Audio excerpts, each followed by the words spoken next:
Welcome to the Steve Stine Guitar Podcast, brought to you by GuitarZoom.com. If you want to improve your guitar playing, keep listening. If you want to improve even faster, go to GuitarZoom.com, where you'll find all of Steve's premium courses, masterclasses, and memberships that'll help you quickly and easily improve your playing. Now here's your host, Steve Stine.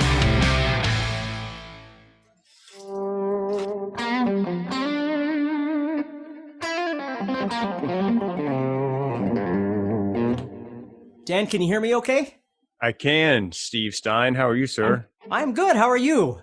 I'm just thrilled to be here with you. Well, oh my goodness. Hold on a second.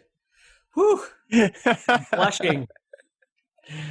Oh, dude. It's, I promise you, it's like the highlight of my whole week to hop on these calls with you.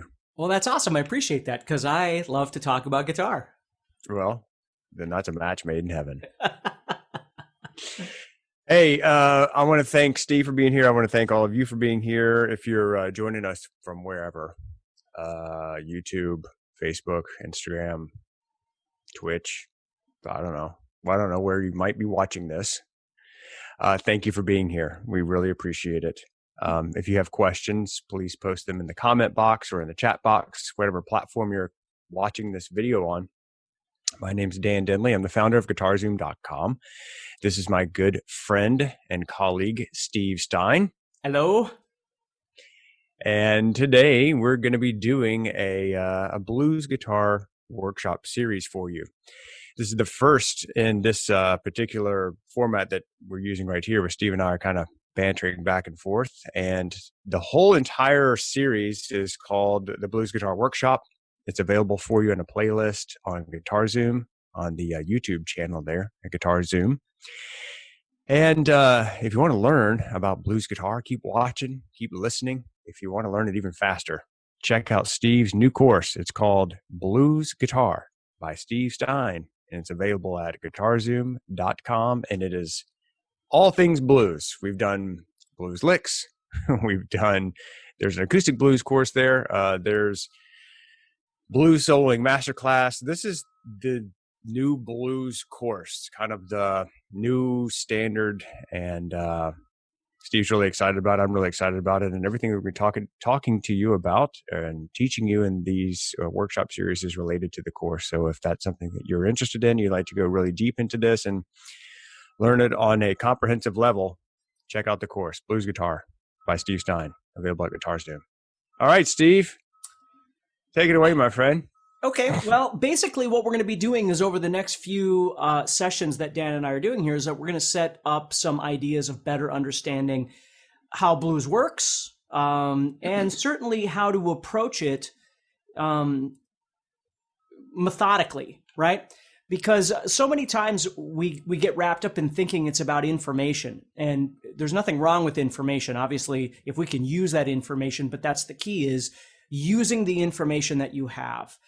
It's not just having a bunch of knowledge in your head, but you can't do anything with your fingers.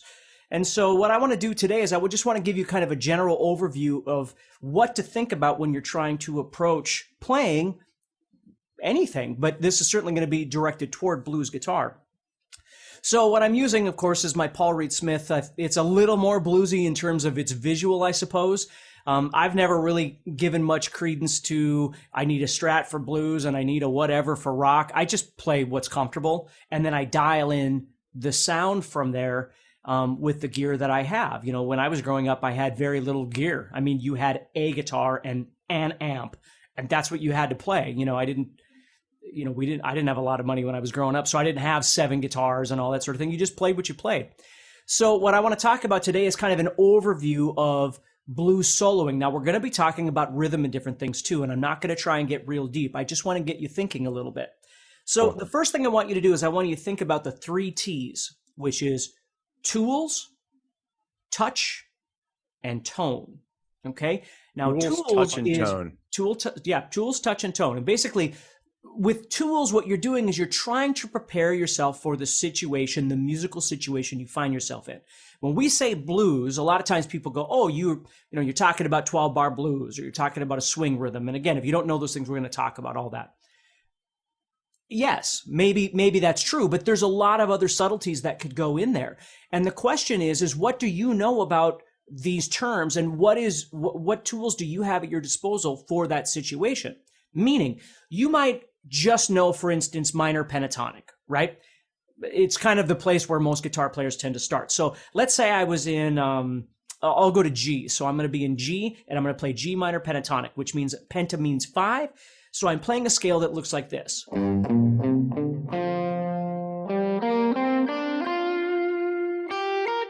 And you can hear as I play, I'm playing the same notes over and over and over. There's 5 notes. 1, 2, 3, 4, 5. 1, 2, 3, 4, 5. 1, 2, and then I write a strings, and then I go 3, 4, 5. Okay? So again, if you don't know the minor pentatonic, here's what I'm actually playing. I'm playing 3, 6, 3, 5, 3, 5, 3, 5, and then 2, 3, 6s. And that could be movable anywhere. You could take that shape and go anywhere you want. So let's say that's the only scale you knew.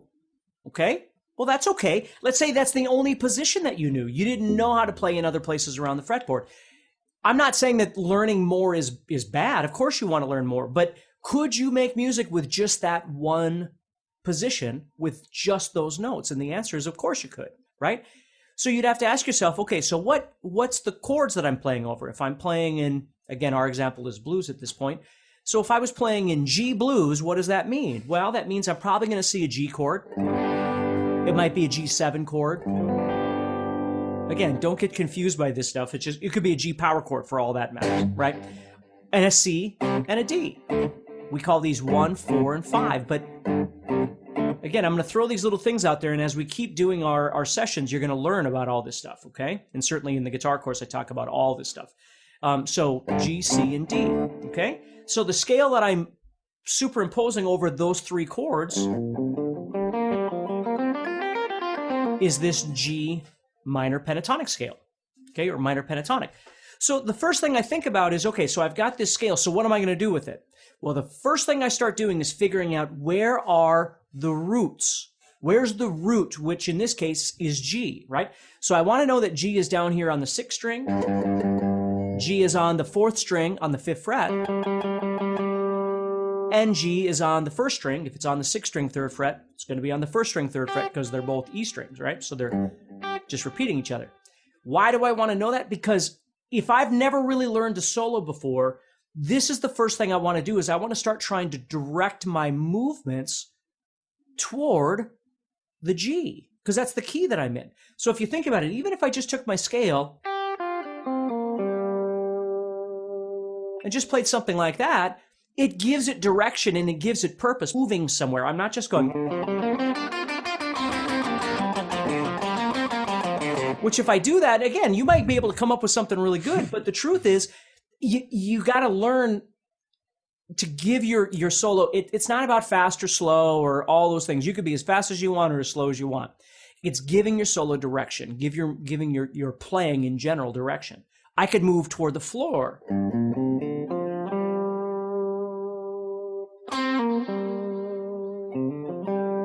Now, do I always have to go? No, of course not. There's many other things, but this is a great place to start. Okay? So the first thing I've done with my tools is I've assessed what key I'm in. Well, I'm using G, C, and D, right? So the scale that I know, well, all I know at this point is G minor or minor pentatonic. So I plastered that on G here and I played that. The second thing I did with those tools is I gave it direction. Okay? Now, we're going to learn more about this as we keep going, but that's really phrasing. We're giving our solo direction. We're giving it purpose. Right? Instead of just playing all the notes and giving all the notes equal attention, we're trying to give that G more attention. I remember somebody, I don't remember who it was, but somebody told me a long time ago, if you play everything all the time, you're really playing nothing because nothing stands out. So if we're not trying to make something more important, nothing's important. And I always thought that was a really great quote. Maybe somebody said it. Maybe I don't even know where that would have come from, but it's the truth. It's totally the truth. Okay. So the next thing is as I'm doing that, I want to start dealing with touch. Now, touch to me is the way I'm playing. Okay. The way I'm picking. Am I picking loud or hard? Am I picking soft? Am I not picking at all? Right?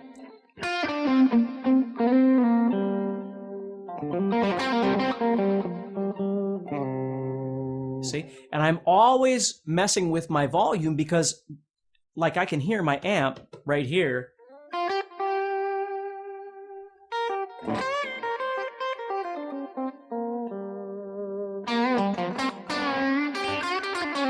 See, as I play, I'm trying to create kind of a different environment of being able to play a little bit louder and a little bit softer, a little bit more, a little bit less. And I've always called this dynamics, dynamic variation, if you will, dynamic contrast. I have all kinds of different words I use for it, but it's really trying not to play the same thing every single time. And that doesn't just mean the same note selection, which it does, but it means the attack, the approach that I'm using.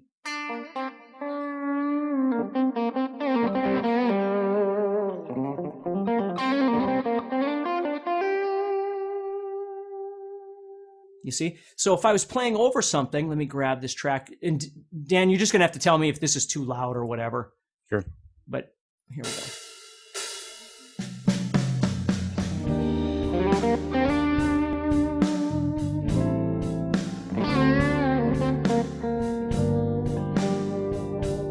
There's my G, right?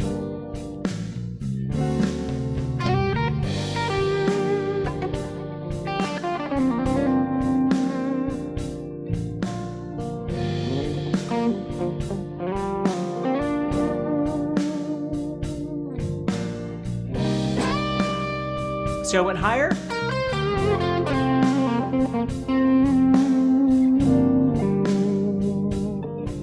Okay.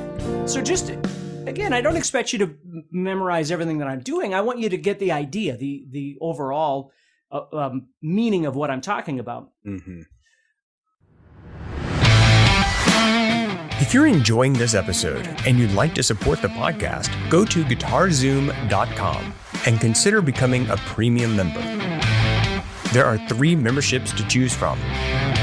VIP, which gives you instant access to a library of short but powerful courses as well as new bite-sized lessons each month. There's also Play Songs that gives you step-by-step lessons so you can learn to play your favorite songs fast. And finally, there's Masterclass, university-level training on everything from soloing to music theory, from blues to home recording. For more info about these memberships and all the premium courses available to you, go to GuitarZoom.com.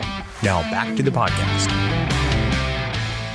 So that's what tone is to me, or touch, excuse me, is as I'm thinking about the phrasing, right? I'm directing myself toward a G. I'm not doing it every single time. There's no rules to this stuff.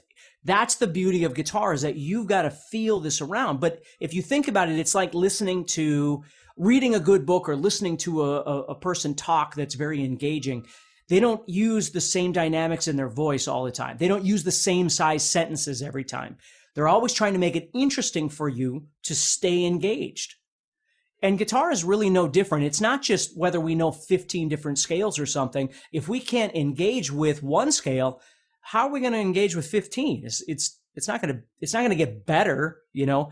I always tell people your brain is the first thing that gets in your way of actually being able to make music, because people just we're humans. We want information, and that's good, but we've got to be able to process that information into something that sounds like music. Love it. So yeah. So tools, touch, tone. Which tone I haven't gotten to, but yeah. Right. So we've covered tools, we've covered touch, and we're going to move into tone. But before we do, guys, I want to thank you for being here. People who are joining us, who joined us a little bit late. Today we're doing a live session for you. It's called, this is part of the Blues Guitar Workshop series that Steve and I are doing for you. And everything that we're talking about today is related to Steve's new course. It's called Blues Guitar by Steve Stine, and it's available at GuitarZoom.com. And also this playlist, guys, will be, as we make these recordings for you, all of these live sessions will be saved on the Guitar Zoom channel in a nice, neat playlist that you can go there and watch the entire Blues Guitar Workshop series. And also, if you're interested, you might want to subscribe and hit the notify button so you can be notified of the next live session they're going to be doing for you. Also, if you guys, someone could just put in the chat box for me or the comment box wherever you're watching this, Blues Guitar by Steve Stine, and then GuitarZoom.com so people can know where to get the course if they're interested in that. Today, the entire thing that we're talking about today is on blues soloing. And Steve has covered already tools and then touch. And now we're going to be talking about tone here in just a second. If you've got questions, please post them for us so we can answer those for you. And thank you for being here, for joining us a little bit late. Go ahead, my friend. Okay, so tools, again, think of tools as being preparation, right? We're trying to figure out the plan. It's always better to go into these things, especially if you're a performer or you want to become a performer. You don't want to get up on stage and not know what to do with a situation. So it's always nice to have, experience in multiple different, whether it's styles of music or even in the same genre, blues, maybe it's shuffle blues versus, swing blues or straight blues or whatever, or it's major versus minor. There's all kinds of different things. But it's spending a little time preparing, okay? Touch is the way that you play, the way that you approach, and that certainly includes phrasing. Tone, which is something I think people forget about a lot, and again, I'm not saying you need to go out and buy a new guitar and a new amp to get the right tone. That might be true, but more true is learning to use what you've got, learning to dial in the stuff that you have. So, again, being basically a minimalist when it comes to guitar gear, because I really don't, I don't own a bunch of pedals and things because I don't really care about that kind of stuff that much. I just try and figure out how to use what I've got to my advantage. So like right now, my guitar tone, if I was to turn my guitar volume all the way up and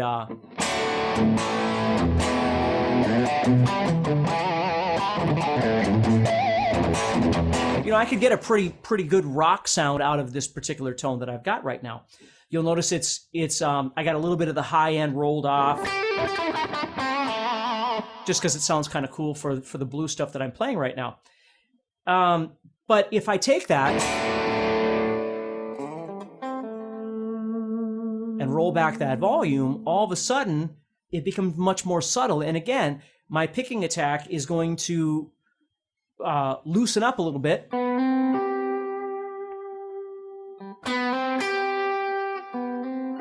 See the difference? I grew up being a metal guy. I know it's hard to believe. Look at me, for God's sakes. But so when you play metal, everything is always about power and volume and speed and intensity and all these other things. Most of the time, anyway. When it comes to stuff like blues, the problem is that if I change my guitar tone, for instance, to this,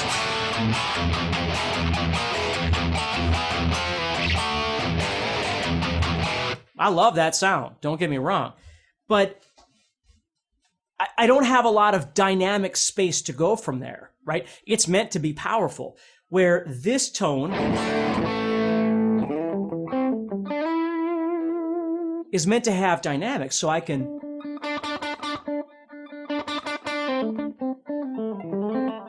So when they say like the tone is in your hands and all that sort of thing, there's always debate on all that kind of stuff. I've always thought what that really just means is it's all in your approach. Like the way you pick, whether I'm playing a Paul Reed Smith or whether I'm playing an Ibanez or whether I'm playing a whatever, I'm going to play it the same way.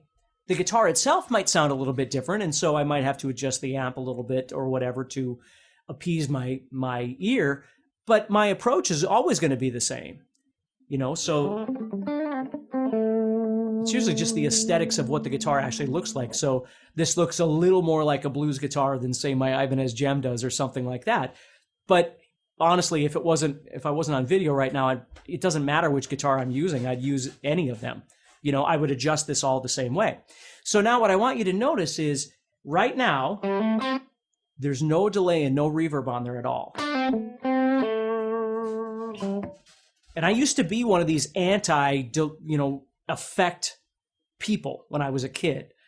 And again, I don't know why, but so I never used anything, never used any effects because they were cheesy and you were cheesy for using effects. And what I learned a long way, a while after that, I should say, is that effects actually can be really fun and really sort of rock star-ish. And what they do is they help you to remember that maybe you don't have to play as much, right? What I've always loved, like, I'm going to turn this on. Here's my delay and my reverb. This is a very typical kind of delay and reverb that I would use for something like this. Now, it's a little heavy on the delay. You can hear that. But what it's doing is it's taking up space where I don't have to play. So it almost slows me down because I like to hear that sound. That trail or tail often it's called. You see? So I can leave more space, and that allows me to relax a little bit. And again, focus in on how things sound and how things feel more than just, I got to play, notes. I got to keep moving. I might just do something really mellow. Let me play that track again. Was the volume okay, Dan? Yeah, it was great. Okay. So if I did just this.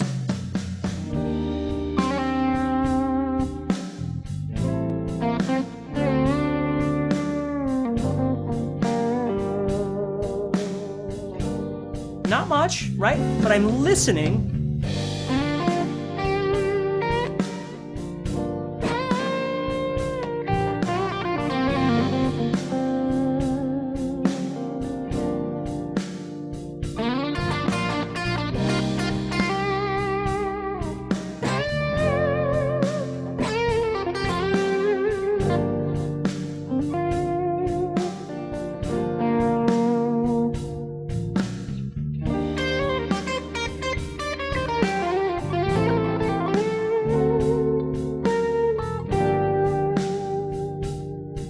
See? So I'm really trying to not think about, I got to play fast, I learned this new arpeggio, blah, blah, blah. And I'm not making fun of any of those things. I can use any of that at my disposal, but it's got to be at the right time. I first have to set this up. And so that to me are really the basics of soloing, and in this case, certainly blues soloing, is learning to use the tools that you have to the best of your ability. Don't just keep thinking, well, if I learn this next scale, it's going to make it all fall into place. Or if I learn to play faster, it's going to fix everything. It won't. You've got to learn how to make a musical connection. And for me, the musical connection comes from all these subtleties that I'm doing. And again, you can like the way I play, not like the way it's fine. It doesn't matter though. It's not going to change. When I wake up in the morning, I do what I do, and I love to do what I do. I love playing. And so for me, vibrato and bending and sliding and all these things are just crucial to really making the guitar, just squeezing music out of the guitar as best you can. And then if you want to add on the speed or the power or something like that, because that's the way you like blues, I think that's wonderful, right? Or you go, no, I don't want any of that. I want it to be very minimal. Well, that's cool too. It doesn't matter. It's just whatever it is you do, you've got to make it sound. I've always used the word authentic. When somebody hears you, they've got to be able to equate what you're doing as music just as much as the band is doing, right? Or the jam track or whatever. It all equals music versus, oh, he's learning or she's practicing or whatever, right? It's not having those words. It just sounds like music. That's what you're looking for. Love it. Yeah. Guys, thank you so much for being here. If you're joining us late, no worries. You'll be able to watch this live session. We'll put it together for you in a nice, neat, tidy playlist on the Guitar Zoom channel.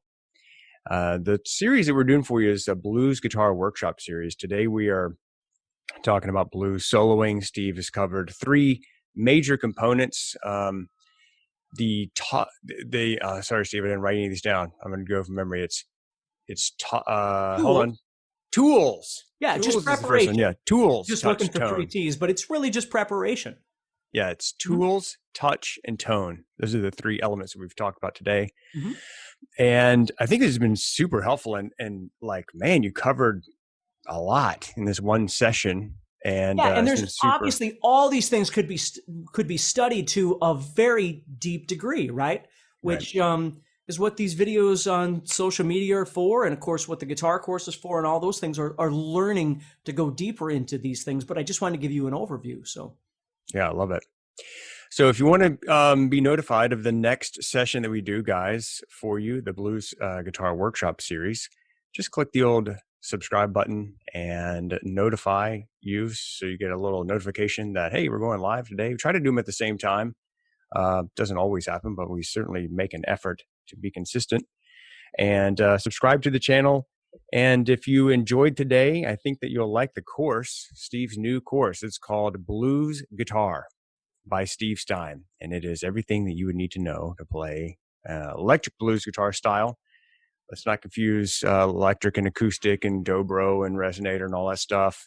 It's an electric guitar course for playing blues and all the styles that you probably know and love, like Stevie Ray Vaughan and B.B. King and Buddy Guy and all those type of players, Albert King. Those type of players. We're not talking about the old acoustic blues guys, okay? Just to make a little separation in your mind of what exactly Steve's course is about. So anyway, if you want to check that out, it's available for you. And Steve, this has been awesome, dude. And I'm really looking forward to doing the next session with you, the Blues Workshop series. Absolutely. Take care, everybody. And thank you, Dan. All right, brother. Thank you. Thanks, guys. Thanks for being here. See you in the next one. Take care. Bye. Next time on the Steve Stine Guitar Podcast. Okay, so what we're going to be talking about today, I get a lot of questions about what the blues scale is. What is the blues scale?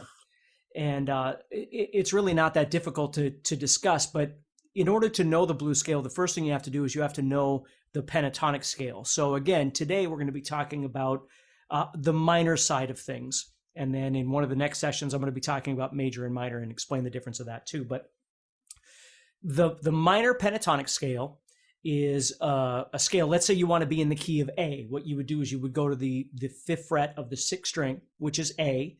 Of course, you have to know the notes on your sixth string. But you'd go up there and you would play this scale. Now, penta meaning 5, we're playing 5 notes to the octave. So I'm playing A, C, D, E, G. And then I play A, C, D, E, G.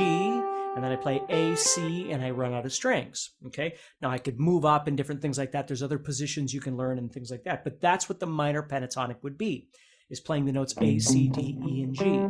So if you've never done this before, just really quick, I'm playing 5, 8, 5, 7, 5, 7, 5, 7, 5, 8, 5, 8. And that scale is movable anywhere you want to go. So if you want to be in the key of G, you move it to G, and you play the exact same shape.